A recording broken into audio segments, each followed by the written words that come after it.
سر یہ جو ہے نا کہ جو ہم سنتے ہیں کہ یہ اللہ تعالیٰ کا عرش، تو یہ اللہ تعالیٰ کا عرش بیسکلی ہے کیا چیز؟ آیا یہ کوئی تخت ہے، کوئی تو کرسی یہ ہے، اس کے کیا چیز؟ مختلف معانی ہے نا قرآن مجید میں. جو اللہ کا عرش ہے یہ ایک معنوں میں نہیں ہے، مختلف آیات میں مختلف معانی کے ساتھ. ایک عرش ہے جو ایک جگہ ہے، ایک مقام ہے، ٹھیک ہے نا، وہ ساتویں آسمان سے بھی بڑا ہے، اور وہ اس کے ملائکہ، اس کے حامل ملائکہ بھی، ملائکہ اس کو حمل کرتے ہیں، ٹھیک ہے نا. یہ ایک عرش ہے.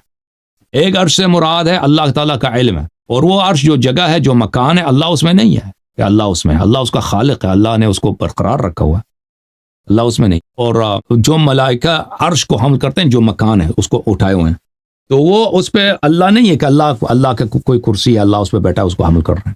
وہ ایک جگہ ہے، ملائکہ اس کو حمل کر رہے ہیں، لیکن اللہ اس پہ نہیں ہے. اللہ ہر جگہ ہے، اللہ ہر جگہ ہے، اس طرح کہ کسی جگہ میں وہ سمایا نہیں ہے. اچھا، اب دوسری طرف آتے ہیں کہ عرش علم کے معنوں میں اللہ تعالیٰ کا جو علم ہے، جو ملائکہ کو دیے، جو اہل بیت علیہ السلام کو دیے، اس لحاظ سے وہ بھی حمل عرش ہے. اور ایک عرش ہے معنی اس معنوں میں کہ وہ اللہ تعالیٰ کی حکومت کے معنوں میں، حکومت اللہ تعالیٰ کا. جیسے عرش کہتے ہیں، عرش کا لفظی معنی ہے تخت، جیسے ہم کہتے ہیں نا تخت و تاج ہے، بادشاہ تخت پہ بیٹھا ہے، حالانکہ وہ تخت پہ نہیں بیٹھا ہے، وہ شاید کہیں جا رہا ہے، لیکن وہ حکومت اس کے ہاتھ میں. تو اللہ تعالیٰ کی عرش ہے، اللہ تعالیٰ الرحمن علی العرش استوى، اللہ تعالیٰ اپنی حکومت سنبھالا ہوا ہے، اللہ تعالیٰ کی حاکمیت ہر جگہ ہے. تو اس معنوں میں بھی آتا ہے، ٹھیک ہے نا. یہ قرآن کے مختلف آیتوں میں مختلف معانی میں استعمال ہوا، ایک معنی میں نہیں. ٹھیک ہے، بہت شکریہ. اچھا سر، میرا اگلا سوال یہ ہے کہ یہ سورہ مائدہ آیت نمبر 40، یعذب من یشاء و یغفر لمن یشاء، وہ جس کو چاہے سزا دے اور جس کو چاہے بخش دے. سر اس کی کنفیوژن تھوڑی یہ ہے میرے ذہن میں کہ دیکھیں کہ اگر اس کا یہ جو ہے نا اگلا حصہ کہ وہ جس کو چاہے بخش دے، اس کی سمجھ آتی ہے کہ بھائی گناہ گار ہی ہوں گے، لیکن اللہ کی رحمت اتنی بڑی ہے کہ وہ جس کو چاہے بخش دے. لیکن یہ کنفیوژن ہے کہ وہ جس کو چاہے سزا دے، مطلب کیا اس میں بخشے ہوئے اور نیک لوگ بھی آ سکتے ہیں کہ اللہ چاہے تو سزا دے؟ کیونکہ اگر یہ اتنا ہوتا نا کہ وہ گناہ گاروں میں سے جس کو چاہے بخش دے اور نیکوکاروں میں سے جس کو چاہے سزا دے تو پھر سمجھ آتی ہے، لیکن وہ جس کو چاہے سزا دے، جس کو چاہے بخش دے. اس کی تھوڑی وضاحت کرتے ہیں کہ یہ کیا مطلب اس کا ہو سکتا ہے.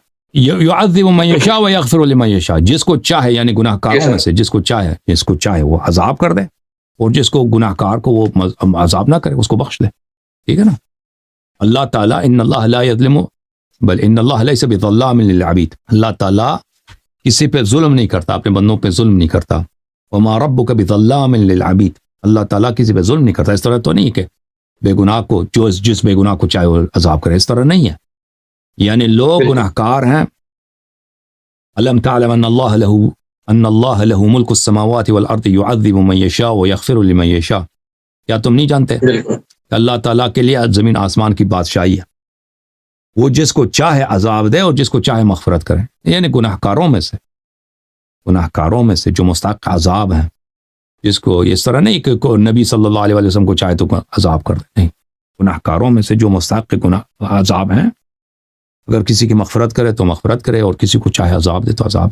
بہت شکریہ سر. بس لاسٹ سوال ہے میرا یہ کہ یہ جو قرآن پاک کی آیات ہیں نا، ان کو ہم دیکھیں کہ ہر آیت کے ساتھ اس کا نام لکھا ہوا ہے، تو آیا کہ یہ نام جب رسول اللہ صلی اللہ علیہ وسلم پہ قرآن نازل ہو رہا تھا تو اس وقت سورت اور آیت کا نام اسی وقت آتا تھا کہ یہ بعد میں ان کے نام رکھے گئے؟ ان کی کیا صورتوں کے نام ہے، اس ہمیں نہیں معلوم. یہ نہیں معلوم. بعض صورتیں ہیں نا ان کا حدیث میں اسم مذکور ہے، سورہ رحمان ہے، سورہ نجم ہے، سورہ بقرہ ہے، سورہ احزاب ہے، ان کا نام احادیث میں مذکور ہے. اب یہ نام ہمارے احادیث میں جو ائمہ علیہ السلام کے زمانے میں، رسول صلی اللہ علیہ وسلم کے زمانے میں کہ نام پڑ گئی تھی نہیں پڑی تھی، یا یہ نام رسول اللہ صلی اللہ علیہ وسلم کے زمانے سے ہیں، یہ تاریخ اس کا نہیں معلوم. یہ لوگوں نے رکھی ہیں، رسول صلی اللہ علیہ وسلم نے رکھی ہیں، یہ ہمیں نہیں معلوم. احادیث میں یہ نام مذکور ہیں، ٹھیک ہے نا. شاید ہو سکتا ہے کوئی ایسا سورہ ہو اس کا نام احادیث میں مذکور نہ، مجھے یاد نہیں پڑتا، لیکن اکثر صورتوں کے نام مذکور ہیں. لیکن یہ نام کیسے پڑے ہیں ہمیں اس کو تاریخ میں مذکور نہیں ہو، اس کی شرح میں نہیں معلوم. سر یہ جو سورہ توبہ سے پہلے کہتے ہیں جی بسم اللہ نہیں ہے، تو اس کے پیچھے کیا لاجک ہے؟ قرآن میں سورہ توبہ سے پہلے بسم اللہ نہیں لکھی ہے. کیونکہ یہ مجھے جو یاد پڑتا ہے نا، مجھے یہ حدیث ہے یا نہیں ہے مجھے یاد نہیں ہے. یہ براءت کے لیے سورہ توبہ، کس کے لیے؟ براءت کے لیے، بیزاری کے لیے. اور یہ غیر مناسب ہے کہ اس میں رحمان اور رحیم کی صفت ذکر کیا جائے. بسم اللہ الرحمن الرحیم، میں شروع کرتا ہوں اللہ کے نام سے جو بڑا کرم رب والا. اور براءۃ من اللہ ورسولہ الی الذین عاہدتم من المشرکین، کہ اللہ کی جانب سے دشمنی کا اعلان ہے، ٹھیک ہے نا. تو یہ دشمنی کا اعلان یہ غیر مناسب ہے، مناسبت نہیں رکھتا اس سے کہ اس سے پہلے رحمت اور رحمان الرحیم، کیونکہ رحمان دنیا و آخرت میں رحمت کے لیے اور رحیم مومنین کے لیے آخرت میں رحمت، اس وجہ سے ذکر کیا گیا. ٹھیک ہے. بہت شکریہ آقا جان, اللہ پاک آپ کو صحت جزاک زندگی دے. اللہ کو بہت عزت شکریہ. دے.